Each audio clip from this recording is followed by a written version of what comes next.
வணக்கம். மதிமுகம் செய்திகள். இன்றைய முக்கிய நிகழ்வுகளை பார்ப்பதற்கு முன்பாக தலைப்புச் செய்திகளை பார்க்கலாம். மதிமுக உள்ளிட்ட கட்சிகளுக்கு சின்னம் ஒதுக்காதது ஜனநாயக படுகொலை. வேட்புமனு தாக்கல் செய்த பிறகு துரை வைகோ குற்றச்சாட்டு. பம்பரம் சின்னம் கோரி வைகோ தாக்கல் செய்த அவசர முறையீடு மனு இன்று விசாரணை. சென்னை உயர்நீதிமன்ற அமர்வு ஒப்புதல். இரட்டை இலை சின்னம் கொடி விவகாரத்தில் ஓபிஎஸ்க்கு விதிக்கப்பட்ட தடை தொடரும். ஓபிஎஸ் மனு குறித்து எடப்பாடி பழனிசாமி பதிலளிக்க சென்னை உயர்நீதிமன்றம் உத்தரவு. திமுக, அதிமுக, பாஜக வேட்பாளர்கள் மனு தாக்கல். வடசென்னையில் வேட்புமனு தாக்கலின் போது திமுக, அதிமுகவினர் இடையே வாக்குவாதம். விரிவான செய்திகள். மதிமுக உள்ளிட்ட கட்சிகளுக்கு சின்னம் ஒதுக்காதது ஜனநாயக படுகொலை என திருச்சி நாடாளுமன்ற தொகுதி வேட்பாளரும் மதிமுக முதன்மை செயலாளருமான துரை வைகோ குற்றம் சாட்டியுள்ளார். தமிழகத்தில் உள்ள 39 நாடாளுமன்ற தொகுதிகள் மற்றும் புதுச்சேரியில் உள்ள ஒரு தொகுதிக்கு வருகிற ஏப்ரல் மாதம் 19ஆம் தேதி ஒரே கட்டமாக வாக்குப்பதிவு நடக்கிறது. இந்த நிலையில் திருச்சி நாடாளுமன்ற தொகுதியில் மதிமுக சார்பில் போட்டியிடும் துரை வைகோ மாவட்ட ஆட்சியர் மற்றும் தேர்தல் நடத்தும் அலுவலர் பிரதீப் குமாரிடம் மனு தாக்கல் செய்தார். அப்போது திருச்சி மாநகராட்சி மேயர் மு அன்பழகன், திருச்சி கிழக்கு சட்டமன்ற உறுப்பினர் இனிகோ இதயராஜ், திருச்சி கிழக்கு திமுக செயலாளர் மு மதிவாணன் மற்றும் பலர் உடனிருந்தனர்.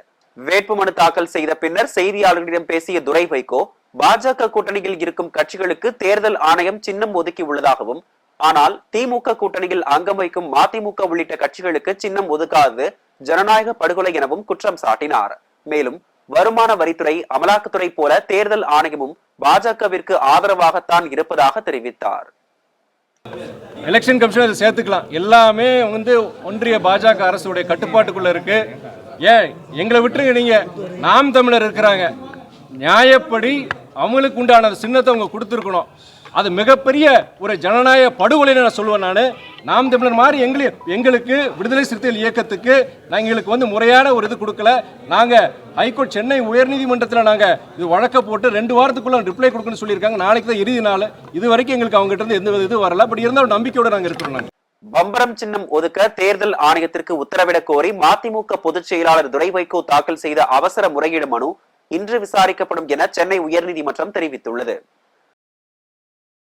மக்களவை தேர்தலில் மதிமுகவுக்கு பம்பரம் சின்னத்தை ஒதுக்க தேர்தல் ஆணையத்துக்கு உத்தரவிட கோரி சென்னை உயர்நீதிமன்றத்தில் மதிமுக பொதுச் செயலாளர் வைகோ வழக்கு தொடர்ந்தார். கடந்த 2006ஆம் ஆண்டு நடந்த சட்டமன்ற தேர்தலில் 5.98% வாக்குகள் பெற்றுள்ளதாக கூறி மதிமுக கட்சியின் அங்கீகாரத்தை தேர்தல் ஆணையம் ரத்து செய்தது. அதன் பின் கடந்த 2014ஆம் ஆண்டு நடந்த மக்களவை தேர்தலில் பம்பரம் சின்னம் ஒதுக்கப்பட்டது. இந்நிலையில் மக்களவை தேர்தலிலும் பம்பரம் சின்னம் ஒதுக்க வேண்டும் என்ற கோரிக்கையுடன் தேர்தல் ஆணையத்துக்கு மதிமுக மனு அனுப்பியது. இந்த வழக்கு சென்னை உயர்நீதிமன்றத்தில் மார்ச் 1ஆம் தேதி நீதிபதிகள் SS சுந்தர், G அருள்முருகன் ஆகியோர் முன்னிலையில் விசாரணைக்கு வந்தது. இதனைத் தொடர்ந்து மதிமுக அளித்த மனுவிற்கு இந்திய தேர்தல் ஆணையம் பதிலளிக்க வேண்டும் என உத்தரவு பிறப்பிக்கப்பட்டது. தொடர்ந்து விண்ணப்பத்தினை பரிசீலனை செய்து தகுந்த உத்தரவை பிறப்பிக்க வேண்டும் எனவும் உத்தரவிட்டது. இந்த நிலையில் மதிமுகவுக்கு பம்பரம் சின்னம் ஒதுக்க தேர்தல் ஆணையத்துக்கு உத்தரவிட கோரி சென்னை உயர்நீதிமன்றத்தில் மதிமுக பொதுச் செயலாளர் வைகோ சார்பில் அவசர முறையீடு செய்யப்பட்டுள்ளது. இந்நிலையில் இந்த அவசர முறையீட்டு மனுவை இன்று விசாரிப்பதாக தலைமை நீதிபதி அமர்வு தெரிவித்துள்ளது. மக்களவை தேர்தலை முன்னிட்டு முதலமைச்சர் மு க ஸ்டாலின் நெல்லை மாவட்டத்தில் தேர்தல் பிரச்சாரம் மேற்கொண்டார். தமிழகம் மற்றும் புதுச்சேரியில் உள்ள 40 தொகுதிகளுக்கும் ஒரே கட்டமாக மக்களவை தேர்தல் ஏப்ரல் 19ஆம் தேதி நடைபெற உள்ளது. மக்களவை தேர்தலை முன்னிட்டு முதலமைச்சர் மு க ஸ்டாலின் மார்ச் 22ஆம் தேதி முதல் தேர்தல் பிரச்சாரத்தை தொடங்கினார். முன்னதாக திருச்சி மற்றும் பெரம்பலூரில் மார்ச் 22ஆம் தேதி சுற்றுப்பயணத்தை தொடங்கிய முதலமைச்சர் 23ஆம் தேதி தஞ்சை மற்றும் நாகையில் பரப்புரை மேற்கொண்டார். அதனைத் தொடர்ந்து நெல்லை, கன்னியாகுமரி தொகுதிகளின் வேட்பாளர்களை ஆதரித்து நெல்லையில் முதலமைச்சர் மு க ஸ்டாலின் பிரச்சாரம் செய்தார். இந்த 2 தொகுதிகளும் கூட்டணி கட்சியான காங்கிரசுக்கு ஒதுக்கப்பட்டுள்ள நிலையில் நாங்குநேரி சுங்கச்சாவடி அருகே ஏற்பாடு செய்யப்பட்டுள்ள திறந்தவெளி மேடையில் 2 தொகுதிக்கான வேட்பாளர்களையும் அறிமுகம் செய்து வைத்து முதலமைச்சர் மு க ஸ்டாலின் வாக்கு சேகரித்தார். திமுக வேட்பாளரை ஆதரித்து காஞ்சிபுரத்தில் அமைச்சர் உதயநிதி ஸ்டாலின் பிரச்சாரம் மேற்கொண்டார். இந்தியா கூட்டணி வேட்பாளர்களை ஆதரித்து திமுக இளைஞரணி செயலாளரும் அமைச்சருமான உதயநிதி ஸ்டாலின் தமிழ்நாடு முழுவதும் தேர்தல் பிரச்சாரம் செய்து வருகிறார். விருதுநகர் காரியாபட்டியில் பிரச்சாரத்தை தொடங்கிய அவர் அருப்புக்கோட்டை, மதுரை, திருமங்கலம், உசிலம்பட்டி, ஆண்டிப்பட்டி ஆகிய ஊர்களுக்கு சென்று திமுக கூட்டணி கட்சி வேட்பாளர்களை ஆதரித்து பிரச்சாரம் செய்தார். அதனைத் தொடர்ந்து காஞ்சிபுரம் திமுக வேட்பாளரை ஆதரித்து காஞ்சிபுரம் பெரியார் தூண் காந்தி சாலையில் திறந்த வேனில் அமைச்சர் உதயநிதி ஸ்டாலின் பிரச்சாரம் மேற்கொண்டார். அதன் பிறகு திருவண்ணாமலை மாவட்டம் ஆரணி தொகுதிக்கு உட்பட்ட செய்யாறு, வந்தவாசி, சேத்துப்பட்டு ஆகிய ஊர்களில் பிரச்சாரம் மேற்கொண்டார். இதுதான் அந்த கல்லு. இதுதான் திரு மோடி அவர்களும், திரு எடப்பாடி பழனிசாமி அவர்களும், திரு அமித்ஷா அவர்களும் 2019ஆம் ஆண்டு அடிக்கல் வச்சு நாட்டிட்டு போன கல்லு. நான் இந்த கல்லை திருப்பி கொடுக்க மாட்டேன், கண்டிப்பா கொடுக்க மாட்டேன். நானாவது இப்போ என்ன தெரியுமா சொல்றாரு எடப்பாடி பழனிசாமி, நேத்து உதயநிதி மாத்தி பேசணும், திருப்பி கல்லை எடுத்துட்டாரு, ஸ்கிரிப்டை மாத்துங்க அப்படின்னாரு. அந்த போட்டோ காட்டுங்க. நானாவது கல்லை காட்டினேன், புரியுதுங்களா? நானாவது எய்ம்ஸ் வச்ச கல்லை காட்டினேன். இங்க ஒருத்தர் பல்ல காட்டிட்டு உட்கார்ந்துருக்காரு பாருங்க, தெரியுதாமா? எதை காட்டுறாரு? நானாவது கல்ல காட்டினேன், இவர் எதை காட்டுறாரு? எப்படி காட்டுறாரு பாருங்க. திரு நரேந்திர மோடி கிட்ட வெறும் பல்ல தான் காட்டிட்டு இருக்கிறாரு. அதிமுக சின்னம், கொடியை பயன்படுத்த ஓபிஎஸ்க்கு தடை விதிக்கப்பட்டது தொடர்பாக இடைக்கால உத்தரவு பிறப்பிக்க முடியாது என்று சென்னை உயர்நீதிமன்றம் உத்தரவிட்டுள்ளது. அதிமுக கொடி மற்றும் சின்னம் ஆகியவற்றை பயன்படுத்த ஓ பன்னீர்செல்வத்துக்கு தடை விதிக்க கோரி எடப்பாடி பழனிசாமி சார்பில் சென்னை உயர்நீதிமன்றத்தில் மனு தாக்கல் செய்யப்பட்டது. மனுவை விசாரித்த நீதிபதி அதிமுக கொடி, சின்னம் ஆகியவற்றை பயன்படுத்த ஓ பன்னீர்செல்வத்துக்கு கடந்த 18ஆம் தேதி நிரந்தர தடை விதித்து உத்தரவிட்டார். இந்த உத்தரவை எதிர்த்து ஓ பன்னீர்செல்வம் தரப்பில் சென்னை உயர்நீதிமன்றத்தில் மேல்முறையீடு செய்யப்பட்டது. மேலும் அதிமுக பொதுச் செயலாளராக எடப்பாடி பழனிசாமியை தேர்தல் ஆணையம் முழுமையாக அங்கீகாரம் செய்யவில்லை என்றும், இருவிதமான கட்சி விதிகளை தேர்தல் ஆணையம் இணையதளத்தில் பதிவேற்றி உள்ளதாகவும் தெரிவிக்கப்பட்டது.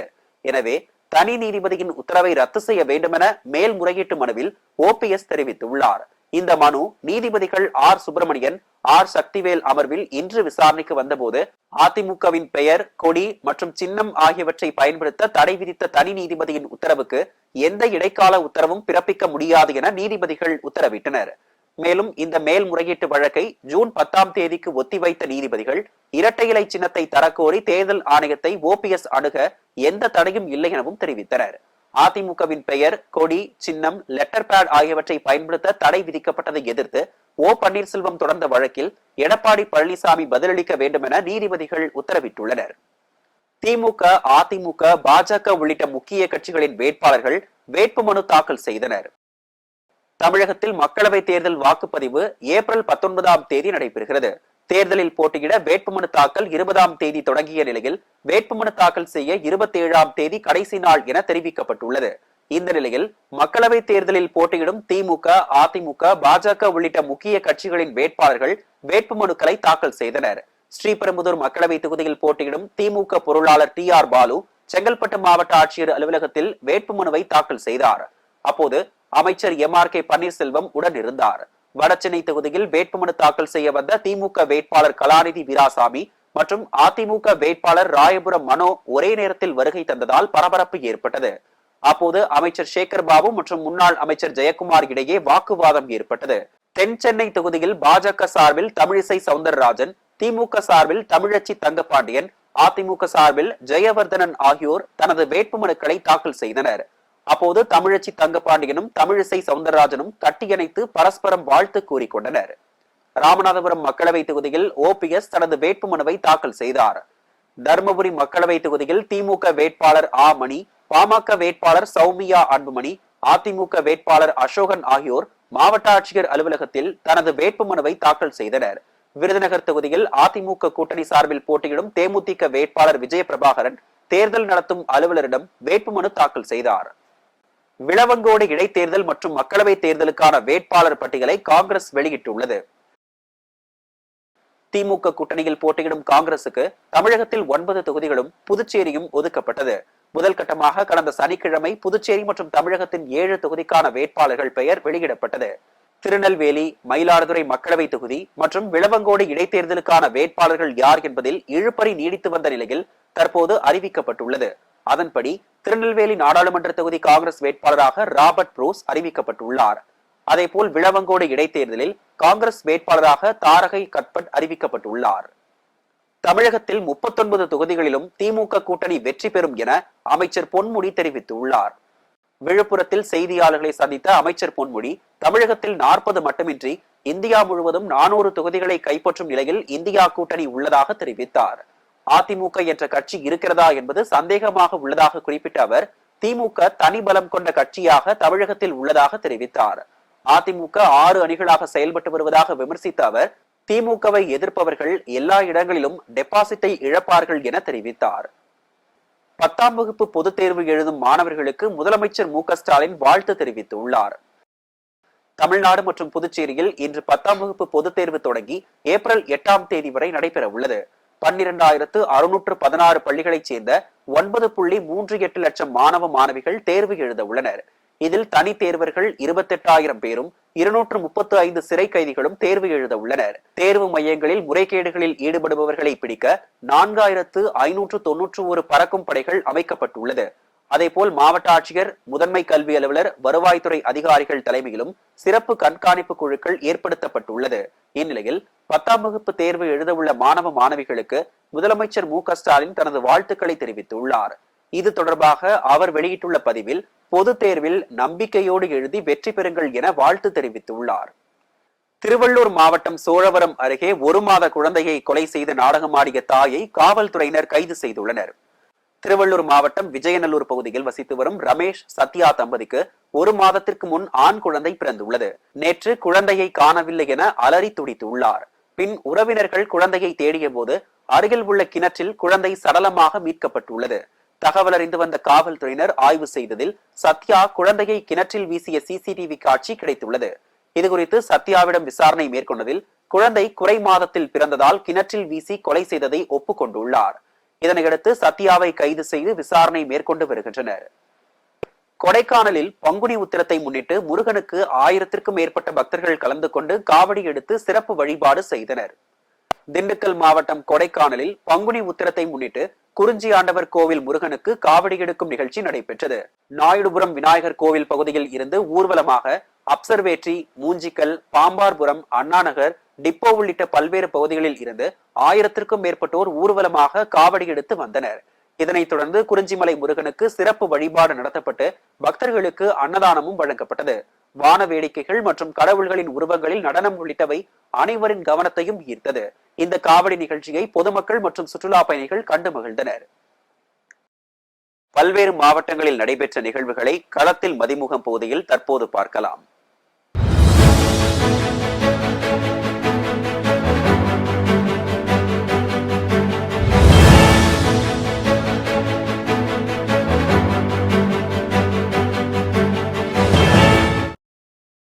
மதுரை அவனியாபுரத்தில் மகா காளியம்மன் திருக்கோவிலில் 74ஆம் ஆண்டு பங்குனி பொங்கல் விழா நடைபெற்றது. மகா காளியம்மன் பங்குனி பொங்கல் உற்சவ விழாவை முன்னிட்டு பால்குடம் மற்றும் பறவை காவடி, அழகு காவடி, தீமிதி திருவிழா நடைபெற்றது. இதில் மகா காளியம்மன் திருக்கோவில் மறவர் சங்க தலைவர் பாலச்சந்திரன், துணைத் தலைவர் வேல்முருகன் மற்றும் பெண்கள், குழந்தைகள் உட்பட ஏராளமானோர் கலந்து கொண்டனர்.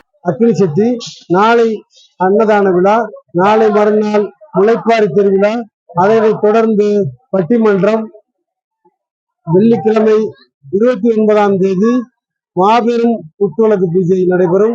இன்று வெகு சிறப்பாக இன்றைய நிகழ்ச்சியில வெகு சிறப்பாக பறவை காவடி, பால் காவடி, பால் கரகம், துணைக்கரகம் மற்றும் வேல் குத்துதல் நிகழ்ச்சி சுமார் 30 அடி நீளத்திற்கு மேல நமது வேல் குத்துறவங்க சுமார் 100 பேருக்கு மேல நடந்து மிக சிறப்பாக நடைபெற்றுக் கொண்டிருக்கிறது.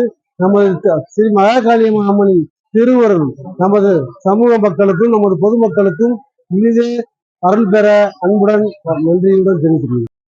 வேலூர் கோட்டையில் உள்ள ஸ்ரீ ஜலகண்டேஸ்வரர் ஆலயத்தில் பங்குனி உத்திரத்தை ஒட்டி ஸ்ரீ சுப்பிரமணியர் மற்றும் வள்ளி தெய்வானை திருக்கல்யாணம் நடைபெற்றது. இதில் பட்டு வஸ்திரங்கள், பூக்கள், பழங்கள், மூலிகைகளை யாகத்தில் இட்டு மேள தாளங்கள் முழங்க சுவாமி திருக்கல்யாணம் நடந்தது. இந்நிகழ்வில் ஆயிரக்கணக்கானோர் கலந்து கொண்டு சுவாமி தரிசனம் செய்தனர்.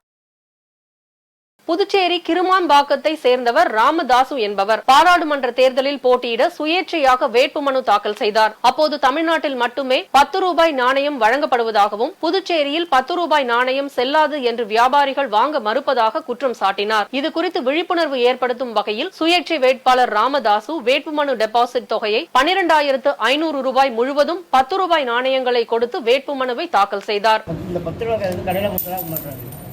அதாவது இந்த கடையில் முதல் காயின் வேணான்றது, பஸ்ஸில் கொடுத்தாலும் கடைக்கு வேணான்றது. இப்போ இந்த காயின் வந்து நம்ம சேர்த்து கவர்மெண்ட் கவர்மெண்ட்டை ஒப்படைக்கும். திருப்பத்தூர் மாவட்டம் பாராளுமன்ற தேர்தலில் மாவட்ட ஊரக மற்றும் நகர்ப்புற வாழ்வாதார இயக்கம் சார்பில் வாக்களிப்பது குறித்து பொதுமக்களிடையே விழிப்புணர்வு ஏற்படுத்தும் வகையில் இருசக்கர வாகன பேரணி நடைபெற்றது. இந்த பேரணியை மாவட்ட ஊரக வளர்ச்சி முகமை திட்ட இயக்குநர் உமா மகேஸ்வரி கொடியசைத்து துவக்கி வைத்தார். இப்பேரணியானது மாவட்ட ஆட்சியர் அலுவலக வளாகத்தில் துவங்கி ஆசிரியர் நகர் வரை சென்று முக்கிய வீதிகளின் வழியாக மீண்டும் மாவட்ட ஆட்சியர் அலுவலக வளாகத்தில் முடிவடைந்தது. இதில் சுமார் 50க்கும் மேற்பட்ட இருசக்கர வாகனங்களில் அரசு அலுவலர்கள் பங்கேற்றனர். திருப்பூரில் பாரதிய ஜனதா கட்சியின் சார்பில் போட்டியிடும் ஏபி முருகானந்தம் மாவட்ட ஆட்சியர் அலுவலகத்தில் வேட்புமனு தாக்கல் செய்ய வந்தார். அப்போது வேட்புமனு தாக்கல் செய்வதற்கு 5 பெயர்கள் மட்டுமே காவல்துறையினர் அனுமதித்த நிலையில் பாஜக ஆதரவாளர்கள் தேர்தல் விதிமுறைகளை மீறி மாவட்ட ஆட்சியர் அலுவலகத்திற்குள் நுழைய முயன்றனர். அப்போது பாதுகாப்பு பணியில் ஈடுபட்டுக் கொண்டிருந்த காவலர்கள் பாஜகவினரை தடுத்து நிறுத்தியதால் கடும் வாக்குவாதம் ஏற்பட்டது. இதனால் மாவட்ட ஆட்சியர் அலுவலகத்தில் தள்ளுமுள்ளு ஏற்பட்டது. இதனைத் தொடர்ந்து பாஜகவின் வேட்பாளர் ஏபி முருகானந்தம் பனியனுடன் மாவட்ட ஆட்சியரிடம் வேட்புமனு தாக்கல் செய்து சென்றார். புதுக்கோட்டை திருமயம் செல்லும் தேசிய நெடுஞ்சாலையில் புள்ளிமான் ஒன்று வாகனத்தில் அடிபட்டு சாலையோரம் இருந்த பள்ளத்தில் விழுந்து கிடந்தது. இதனை பார்த்த அப்பகுதியினர் தீயணைப்புத் துறையினருக்கு அளித்த தகவலின் பெயரில் விரைந்து வந்து கால் உடைந்த நிலையில் உயிருக்கு போராடி கொண்டிருந்த புள்ளிமானை மீட்டு கால்நடை மருத்துவமனைக்கு அனுப்பி வைத்தனர்.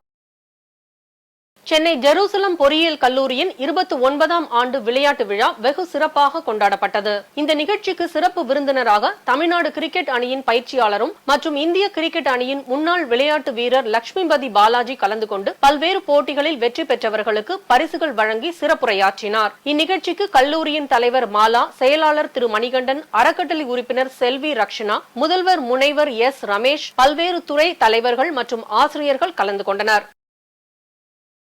சென்னை அடையாறில் உள்ள பட்ரிஷியன் கலை மற்றும் அறிவியல் கல்லூரியின் 23ஆம் ஆண்டு விழா மற்றும் இறுதியாண்டில் பயிலும் மாணவர்களுக்கான பிரிவு உபச்சார விழா கல்லூரி மாணவர்களின் கலை நிகழ்ச்சிகளுடன் சிறப்பாக நடைபெற்றது. முன்னதாக கல்லூரியின் இயக்குநரும் செயலாளருமான அருட் சகோதரர் முனைவர் ஸ்டானிஸ்லாஸ் வரவேற்புரையுடன் தொடங்கிய ஆண்டு விழாவில் கல்லூரியின் முதல்வர் முனைவர் ஆரோக்கிய மேரி கீதா தாஸ் அவர்கள் கடந்த கல்வியாண்டில் கல்லூரியில் நடைபெற்ற முக்கிய நிகழ்வுகள் மற்றும் செயல்பாடுகள், கல்லூரி பெற்ற விருதுகள் மற்றும் துறைகள் முன்னெடுத்த செயல்பாடுகளை ஆண்டறிக்கையாக வழங்கினார்.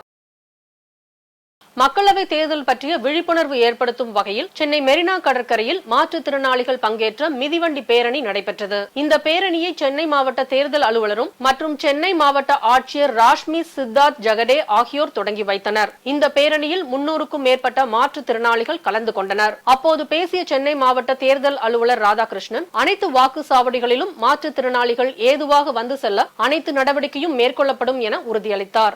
இன்னைக்கு ஒரு ரொம்ப முக்கியமான நாள். ஏனென்றால் நம்ம ஒரு சொசைட்டியில் வந்து when we talk of equality எல்லாம் பண்ணும்போது ஒரு வாக்களிப்பது நம்மளோட உரிமை, கடமை அப்படின்னு எல்லாம் சொல்லும்போது அதற்கு தேவையான அனைத்து ஏற்பாடும் ஒரு தேர்தல் ஆணையம் நமக்கு பண்ண அறிவுறுத்தும் பொழுது மாற்றுத்திறனாளிகளுக்கென ஏற்கனவே நமக்கு 21 வகையான மாற்றுத்திறனுக்கு தகுந்த மாதிரி ஐகான்ஸ் இருக்காங்க. அவங்க மட்டும் இல்லாமல் அவங்களோட கூட இன்றைக்கி மிக பெருந்திரளாக கண்டு வெயிலையும் பொருட்படுத்தாமல் மாற்றுத்திறனாளிகள் இன்றைக்கி மாவட்ட ஆட்சியர் ரஷ்மி சித்தார்த் ஜெகடே மேடமோடையும், deputy commissioner education Saranya Ari மேடமோட கூடயும், அதே மாதிரி என்னோட ரிட்டர்னிங் ஆஃபீஸர் மத்திய சென்னை திரு பிரவீன் ஐஏஎஸ் கூட இன்றைக்கி நாங்கள் வந்து ஒரு 200 மீட்டர் வரைக்கும் அவங்களோட சேர்ந்து இது பண்ணோம். இஸ்ரோ அமைப்பின் சென்னை மண்டல 35ஆம் ஆண்டு பதவியேற்பு விழா சென்னையில் உள்ள தனியார் விடுதியில் நடைபெற்றது. Indian society of rethink refrigerator air conditioner எனும் ஏர் கண்டிஷனர் ரெஃப்ரிஜரேட்டர் நிறுவனங்களில் பணிபுரியும் இன்ஜினியர்கள் நலனை கருத்தில் கொண்டு உருவாக்கப்பட்ட இந்த அமைப்பின் நிர்வாகிகளுக்கான தேர்தலில் தேர்வானவர்கள் மற்றும் 35ஆம் ஆண்டு பதவியேற்பு நிகழ்ச்சியில் தலைவராக அசோக்குமார் சுப்பிரமணியன், செயலாளராக நாகராஜன், துணைத் தலைவராக தியாகராஜன், பொருளாளராக இளமுருகன் ஆகியோருடன் 64 செயற்குழு உறுப்பினர் பொறுப்பேற்றுக் கொண்டனர். நான் 35வது பிரசிடென்டா வந்து சென்னை சாப்டர்ல பதவி ஏற்றிருக்கேன். இஸ்ரோன்றது வந்து பார்த்தோன்னா Indian society of heating refrigerating air conditioning engineers. இந்த அமைப்பானது வந்து டெல்லியில 1981 வந்து நிறுவப்பட்டது. அரியலூர் மாவட்டம் சிதம்பரம் நாடாளுமன்ற தொகுதி அதிமுக வேட்பாளர் சந்திரகாசன் தனது வேட்பு மனுவை தாக்கல் செய்தார். சிதம்பரம் நாடாளுமன்ற தொகுதி அதிமுக வேட்பாளராக சந்திரகாசன் அறிவிக்கப்பட்டுள்ளதை தொடர்ந்து தனது வேட்பு மனுவை சிதம்பரம் நாடாளுமன்ற தேர்தல் நடத்தும் அலுவலரும் அரியலூர் மாவட்ட ஆட்சியர் ஆணிமேரி ஸ்வர்ணாவிடம் தாக்கல் செய்தார். இதனைத் தொடர்ந்து ராணிப்பேட்டை மாவட்ட அரக்கோணம் பாராளுமன்ற தொகுதியில் போட்டியிடும் அதிமுக வேட்பாளர் விஜயன் தனது வேட்பு மனுவினை மாவட்ட ஆட்சியர் வளர்மதியிடம் தாக்கல் செய்தார். இதனைத் தொடர்ந்து அரக்கோணம் நாடாளுமன்ற தொகுதியில் பாமக வேட்பாளராக என்னை ஆதரித்து வெற்றி பெற செய்தால் உயர்நீதிமன்ற வழக்கறிஞர் பணியை ஓரம் வைத்துவிட்டு மக்களுக்காக முழுநேர பணியில் ஈடுபடுவேன் என பாமக வேட்பாளர் வழக்கறிஞர் பாலு உரையாற்றினார். IPL இறுதிப் போட்டி சென்னை சேப்பாக்கம் மைதானத்தில் நடைபெறுவதாக அதிகாரப்பூர்வமாக அறிவிக்கப்பட்டுள்ளது. நடப்பு IPL தொடருக்கான முழு அட்டவணை வெளியிடப்பட்டுள்ளது. அதன்படி 2வது கட்ட போட்டிகள் ஏப்ரல் 8ஆம் தேதி முதல் மே 26ஆம் தேதி வரை நடைபெற உள்ளன. 2வது கட்டத்தின் முதல் போட்டியும் சென்னை சேப்பாக்கம் மைதானத்திலேயே நடைபெற உள்ளது. இதில் சென்னை சூப்பர் கிங்ஸ் கொல்கத்தா அணிகள் மோதுகின்றன. லீக் போட்டிகள் மே 19ஆம் தேதியுடன் முடிவடைய உள்ளன. பிளே ஆஃப் சுற்றில் குவாலிஃபயர் மே 21ஆம் தேதியும் எலிமினேட்டர் 22ஆம் தேதியும் நடைபெற உள்ளது. குவாலிஃபயர் 2 மே 24ஆம் தேதியும் இறுதிப் போட்டி மே 26ஆம் தேதியும் நடைபெற உள்ளன. மேலும் குவாலிஃபயர் 1 மற்றும் எலிமினேட்டர் போட்டிகள் அகமதாபாத்தில் உள்ள நரேந்திர மோடி மைதானத்திலும், குவாலிஃபயர் 2 மற்றும் இறுதிப் போட்டி சென்னை சேப்பாக்கம் மைதானத்திலும் நடைபெறுவதாக அதிகாரப்பூர்வமாக அறிவிக்கப்பட்டுள்ளது. மீண்டும் தலைப்புச் செய்திகள். அதிமுக உள்ளிட்ட கட்சிகளுக்கு சின்னம் ஒதுக்காதது ஜனநாயக படுகொலை. வேட்புமனு தாக்கல் செய்த பிறகு துரை வைகோ குற்றச்சாட்டு. பம்பரம் சின்னம் கோரி வைகோ தாக்கல் செய்த அவசர முறையீடு மனு இன்று விசாரணை. சென்னை உயர்நீதிமன்ற அமர்வு ஒப்புதல். இரட்டை இலை சின்னம் கொடி விவகாரத்தில் OPS-க்கு விதிக்கப்பட்ட தடை தொடரும். OPS மனு குறித்து எடப்பாடி பழனிசாமி பதிலளிக்க சென்னை உயர்நீதிமன்றம் உத்தரவு. திமுக, அதிமுக, பாஜக வேட்பாளர்கள் மனு தாக்கல். வடசென்னையில் வேட்புமனு தாக்கலின் போது திமுக, அதிமுகவினர் இடையே வாக்குவாதம். இத்துடன் செய்திகள் நிறைவடைந்தன. மீண்டும் செய்திகள் பிற்பகல் 1:30 மணிக்கு. மேலும் செய்திகளை தெரிந்து கொள்ள மதிமுகம் பிரைம் யூடியூப் தளத்தில் இணைந்திருங்கள்.